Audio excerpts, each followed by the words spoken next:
सुनिए, अब मैं शुरू होता हूँ और बात बहुत जल्दी ख़त्म करता हूँ। मेरा रब इरशाद फरमाता है, शादी के ताल्लुक़ से ये आपका कन्वोकेशन है और उसी के मौजू से मुझे थोड़ी देर आपसे हम कलाम होना है। रब फरमाता है, हुन्ना लिबासुल लकुम व अंतुम लिबासुल लहुन, कि औरतें मर्दों का लिबास हैं और मर्द औरतों का लिबास हैं। मतलब ये है कि मर्द को औरत की ज़रूरत और औरत को मर्द की ज़रूरत। लिबास की डेफिनेशन आप जानते हैं, लिबास किसे कहते हैं? आप लिबास की परिभाषा जानते हैं? लिबास किसे कहते हैं? यूनिफॉर्म, यानी जो कपड़ा पहना जाता है इसको क्या कहते हैं? लिबास कहा जाता है। तो मर्द, ये बड़ी जामे आयत है। अगर आप इसकी दिलनशी और आप इसकी तफसीर में अगर आप डूब जाएं तो इंशाअल्लाह बड़ी गहराइयाँ इसमें होती हैं। आप लिबास को समझने की कोशिश करें, जो रब ने एक दूसरे का लिबास फरमाया है। औरतें मर्दों का लिबास हैं और मर्द औरतों का लिबास हैं। अल्लाह अल्लाह। अब लिबास पहनने की भी तो कुछ गरज होती है ना, लिबास पहनने का भी तो कुछ ना कुछ मकसद होना चाहिए। लिबास पहना क्यों जाता है? लेकिन इससे पहले एक बात मैं आपको और बता दूं, अगर लिबास इंसान की पसंद के मुताबिक हो, अगर लिबास इंसान की चाहत और मंशा के मुताबिक हो, तो फिर उसको पहनने में बड़ा अच्छा लगता है। हमारे बहुत सारे भाई बहुत सारे लोगों को तोहफा देते हैं और शादी में भात वगैरह के फंक्शन में अक्सर कपड़े ऐसे जाते हैं जो पहनने के काबिल नहीं होते हैं, तो इंसान उसको पहनता नहीं है, सिर्फ वो ट्रांसफर होते रहते हैं। हमने आपको दिए, आपने आगे बढ़ा दिए, उन्होंने आगे बढ़ा दिए। तो मतलब क्या है? लिबास मन पसंद नहीं है। जब लिबास मन पसंद होता है तो इंसान उसको पहनता है। अगर वो छोटा भी हो जाए तब भी उसको छोड़ना नहीं जाता है, अगर वो थोड़ा टाइट हो जाए तब भी छोड़ना नहीं चाहता है, क्योंकि लिबास मन पसंद है। इसीलिए शरीयत ने मसला कुफू रखा है, यानी अगर मर्द बीवी एक दूसरे के पसंद के मुताबिक हो, एक दूसरे का मिजाज मिलता हो, अगर एक दूसरे के मुसावी हो, तो फिर जिंदगी गुजारने में बड़ी खुशियां बस पैदा हो जाती है, फिर जिंदगी गुजारना बड़ा आसान हो जाता है। अल्लाह अल्लाह। अब एक मकसद है लिबास पहनने का, मकसद ये है लिबास पहनने का। सुनो सुनो, मैं आपको बताना चाहता हूँ, मकसद ये है लिबास पहनने का। हुन्ना लिबासुल लकुम व अंतुम लिबासुल लहुन। क्यों पहनते हैं लिबास? लिबास इसलिए पहनते हैं इंसान खूबसूरत लगे, इंसान हैंडसम लगे, इंसान की ब्यूटी में इजाफा हो जाए, इसीलिए तो लिबास नहीं पहना जाता है। भाई अगर लिबास ना हो, तो इंसान कहाँ लगेगा? इंसान लिबास इसलिए ही पहनता है उसकी खूबसूरती में ज्यादती हो जाए, उसकी ब्यूटी में ज्यादती हो जाए। आपके समझ में तो आ रहा है ना, मैं बोलने की कोशिश कर रहा हूँ कि उसकी खूबसूरती में इजाफा हो जाए। अल्लाह अल्लाह। लिबास इसलिए पहनते हैं कि इंसान की खूबसूरती में ज्यादती हो जाए, क्योंकि हमने देखा है मेरा भाई जब 5000 की ड्रेस चढ़ाता है तो फिर मोहल्ले में उससे बड़ा कोई दिखता नहीं है। बड़े बड़े अमीरों से तो छुपता है, लेकिन गरीबों को अपना यूनिफॉर्म दिखाता है। देखो देखो ना, मेरी जो जैकेट नजर आ रही है ये ब्लैकबेरी की है। क्या तुमने कभी ब्लैकबेरी नहीं पहना है? क्या तुमने लेदर इस्तेमाल नहीं किया है? जब मेरा भाई 5000 की यूनिफॉर्म इस्तेमाल करता है, देखो ये रिबॉक की है, ये फुला ब्रांड है, ये फुला ब्रांड है, बड़े एटीट्यूड में रहता है, बड़ी टशन में रहता है। इंसान अपने आप को समझता क्या है? जब वो शूज पहनता है, अगर वो शूज रिबॉक के पहन ले या रेड चीफ का पहन ले या अच्छी किसी ब्रांड का पहन ले, तो फिर इंसान समाई नहीं जाता है, उसकी ब्यूटी में ज्यादती होती है। फिर वो गरीबों को देखता नहीं है, गरीबों के सामने और पैर आगे को करके बैठता है। अगर अच्छा लिबास पहन ले तो इंसान अच्छे लिबास को बार बार अपने लिबास को उंगलियों से झाड़ता हुआ नजर आता है। मतलब ये है लिबास इसलिए पहना जाता है कि इंसान की ब्यूटी में ज्यादती हो जाए। अब आओ इस आयत को अगर इस माना से ले तो फिर आयत का मतलब क्या होगा? तो रब बताना ये चाहता है, जब तुम रिश्ते के बंधन में बन जाओ, जब तुम निकाह से मुंसलिक हो जाओ, जब तुम मियाँ बीवी के रिश्ते में आ जाओ, तो मतलब ये है तुम्हारी जिंदगी जिस तरह लिबास पहनने के बाद इंसान की खूबसूरती में ज्यादती होती है, तो फिर जब तुम निकाह के बंधन में बन जाओ तो तुम्हारे जोड़े में खूबसूरती पैदा हो जानी चाहिए। तुम्हारे अंदर फसाद नहीं होना चाहिए, बल्कि तुम्हारा घर जन्नत का गहवारा बन जाना चाहिए। वाह वाह, सुभान अल्लाह। नारे तकबीर, नारे रिसालत, नारे गौसियत, उलमाए अहले सुन्नत, औलादे गौसे आदम हुजूर सैयद अफरोज मियां साहिब किबला जिंदाबाद जिंदाबाद। बड़ी मेहनत कर रहा हूँ, मैं बोलने की कोशिश नहीं हूँ, लेकिन जब मेरे मुस्तफ़ा मेरे आका गौसे आजम से बोलना नहीं आता था, पढ़ तो बहुत पढ़ गए, तकरीर नहीं आती थी। मुस्तफ़ा तशरीफ लाए, अब्दुल कादिर पढ़ तो बहुत गए, तकरीर नहीं करते, क्योंकि वो तकरीर तबलीग का एक बहुत बड़ा प्लेटफॉर्म है। हम मदरसे में सिर्फ चंद बच्चों को पढ़ा सकते हैं, समझ रहे हैं, लेकिन तबलीग तकरीर के जरिए ये पहले से चला रहा है, ये बहुत बड़ा प्लेटफॉर्म है कि इसके जरिए तबलीग बहुत हो सकती है। मेरे मुस्तफ़ा ने फरमाया, बेटा अब्दुल कादिर पढ़ तो बहुत गए, बहुत अरबी जानते हो, बहुत बहुत बड़ी बड़ी किताबों में यदि तूला रखते हो, तकरीर नहीं करते। अर्ज़ करते हैं, या रसूल अल्लाह, बोलना तो चाहता हूँ लेकिन बड़े बड़े फुसहा बुलगा यहाँ पर मौजूद हैं, मैं एक अजम से ताल्लुक़ रखता हूँ, इनके सामने हिम्मत नहीं होती। मेरे आका ने इरशाद फरमाया, क्या तकरीर करना चाहोगे? या रसूल अल्लाह, आपका करम हो जाए तो फिर क्यों नहीं। बोलो, या रसूल अल्लाह, आपका करम हो जाए तो फिर क्यों नहीं। या रसूल अल्लाह, आपकी इनायत हो जाए तो क्यों नहीं। आपकी इनायत पेड़ों पे होती है तो उन्हें वो पैरों के बल मुस्तफ़ा की बारगाह में चल के आ जाते हैं। अगर आपकी इनायत अबू जहल की मदमुट्ठी में हो जाए तो कंकरियां कलमा पढ़ती हुई नजर आती हैं। अगर आपकी इनायत टूटी हुई हड्डी की तरफ हो जा, मुस्तफ़ा अपना लुआबे दहन लगा दे, टूटी हुई हड्डी जुड़ जाती है।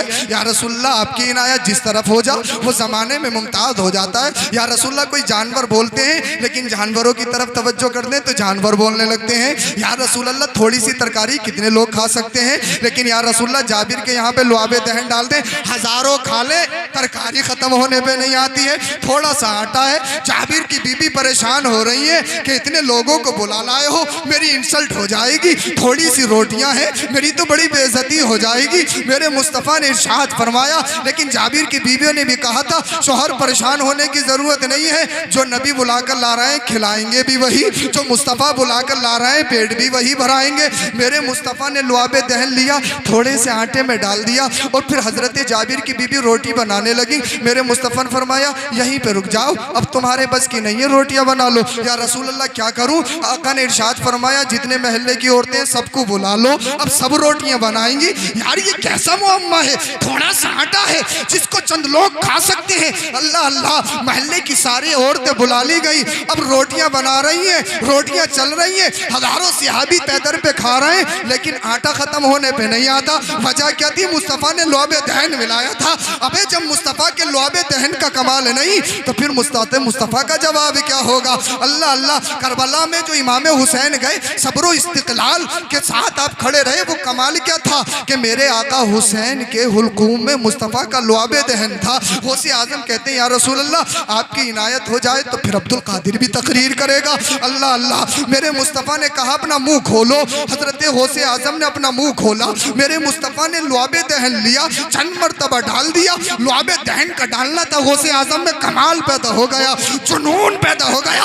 अब मिल जाए मुझे तकरीर करने का मौका, अब मिल जाए मुझे जलसा, अब नहीं छोड़ूंगा, अब तो तकरीर करनी है। कितना ही बड़ा फसी आ जाए, कितना बड़ा बलीग आ जाए, कितना बड़ा स्पीकर आ जाए, कितना बड़ा खतीब आ जाए, कितना बड़ा लेक्चरर आ जाए, कितना बड़ा वाइज आ जाए। अल्लाह अल्लाह, जैसे ही गौसे आज़म सुबह को उठते हैं, देखते हैं लोगों की भीड़ चली आ रही है, लोगों की भीड़ चली आ रही है। भाई फोन नहीं था, फोन करके कह दिया हो कि सुबह को आ जाइए जलसा होगा, कोई चिट्ठी नहीं लिखी थी, रात का मामला था। सुबह में देखते हैं हजारों की तादाद में लोग हैं। अब पूछा किसी ने, किधर जा रहे हो, कहा अब्दुल कादिर जिलानी तकरीर करेंगे, अब्दुल कादिर जिलानी तकरीर फरमाएंगे।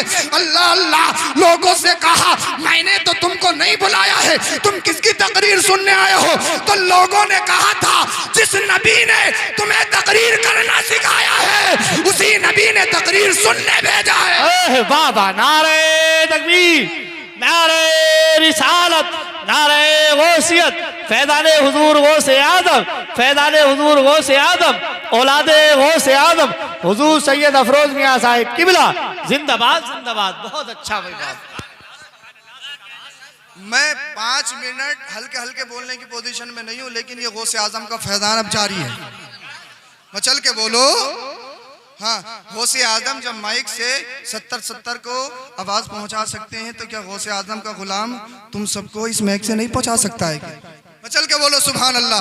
अल्लाह अल्लाह, हुजूर गौसे आजम रदियल्लाहु ताला अन्हु को मुस्तफ़ा ने लाजवाब कर दिया। मैं बता रहा था, दूसरा मकसद लिबास पहनने का यह है कि इंसान के जिस्म की पर्दा पोशी हो जाए। इंसान इसीलिए तो लिबास पहनता है ना कि उसकी शर्मगाहों की हिफाजत हो जाए, उसकी सत्र पोशी हो जाए। अब अगर हम इस माने से इस आयत को लेंगे तो मतलब ये होगा, ए लोगो जब तुम रिश्ते के बंधन में बन जाओ, ए लोगो जब तुम रिश्ते अज़दवाजी में मुंसलिक हो जाओ तो तुम्हारा मैटर ये होना चाहिए, जिस तरीके से लिबास पहनने के बाद इंसान के जिस्म की पर्दापोशी हो जाती है, तो फिर तुम जब रिश्ता अज़दवाजी में आ जाओ, जब तुम निकाह की मंजिलें तय करने लगो, तो फिर तुम्हारे घरों की पोजीशन ये होना चाहिए कि मर्द बीवी के लिए पर्दापोश हो जाए और बीवी मर्द के गुनाहों पे पर्दा डाल, उसकी निकाह की भी हिफाजत हो जाए, उसके ईमान की भी हिफाजत हो जाए।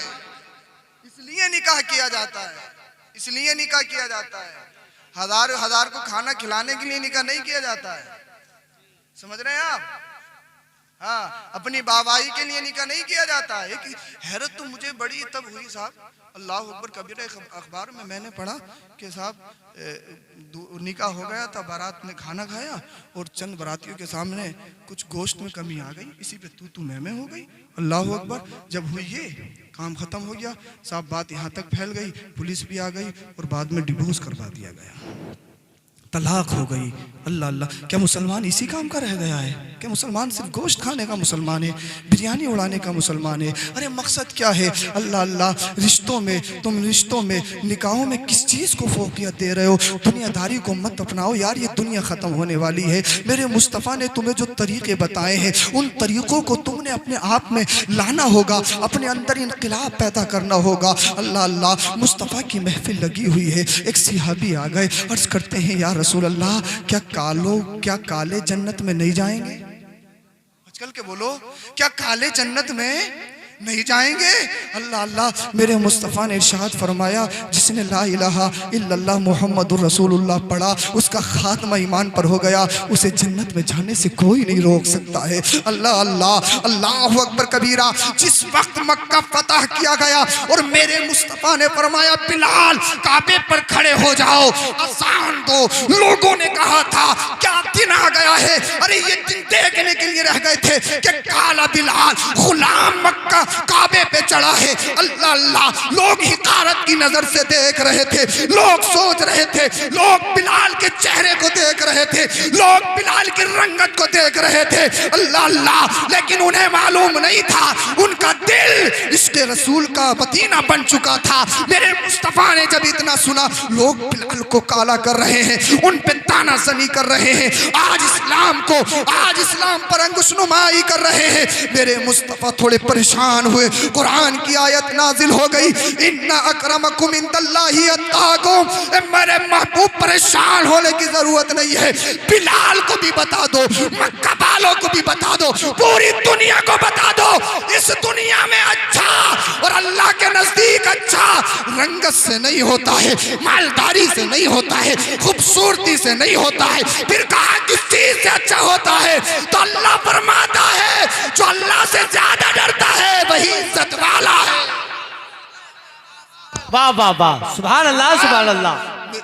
मेरे हबीब का गुलाम बिलाल है, उसकी रंगत को मत देखो, उसके इश्क को देखो। इश्क, ये इस्लाम ने फर्क को खत्म किया है। बहुत सारे लोगों से हम कहें भाई अपने अकीदे का नहीं है तो नमाज मत पढ़ियो। हजरत, मक्का में भी ना पढ़े, मदीना में भी ना पढ़े, ये कहाँ की बात है? ये कहाँ की बात है? मस्जिद में नमाज पढ़ना है, आप एक बात बता दो, मस्जिद में आप नमाज पढ़ना है और जमात के साथ पढ़ना है, मस्जिद को नहीं इमाम को देखा जाएगा, इमाम को देखा जाएगा। अगर इमाम मवई टोल का हो और अहले सुन्नत जमात से ताल्लुक रखता हो, दुनिया के हर मुसलमान की नमाज उसके पीछे। और अगर इमाम बदअकीदा हो, चाहे मक्का का हो मदीना का हो, दुनिया के किसी भी खित्ते का हो, नमाज नहीं हो सकती। इसलिए नमाज के लिए शर्त है मुक्तदी और इमाम का एक अकीदा होने पर। अगर इमाम इसके रसूल में डूबा हुआ है, उसे अपने सरों का और आंखों का इमाम बना लो। अगर मुस्तफा का गद्दार है, अपनी पैर की नोक से उसे उड़ाकर फेंक। नारे तकबीर, नारे रिसालत, उलमाए अहले सुन्नत, मसलके आला हजरत, फैज़ाने आला हजरत, औलादे गौसे आज़म सैयद अफरोज मियां साहिब किबला। वाह वाह। इसीलिए अगर मक्का का रहने वाला अबू जहल हो तो हम पैर की नोक से उसे उड़ाकर फेंक देते हैं। हबशा का रहने वाला गुलाम बिलाल हो तो उसे क्या सीने से बात है, लगा- वाह वाह वाह, सुभान अल्लाह सुभान अल्लाह, जिंदाबाद जिंदाबाद। क्या क्योंकि कहना, हमारा नारा तो वही है जो बरेली के इमाम का नारा है, या रसूल अल्लाह तुम्हें माना तुम्हें जाना, न रखा गैर से काम, लिल्लाहिल हम्द में दुनिया से मुसलमान। इमाम देखो इमाम।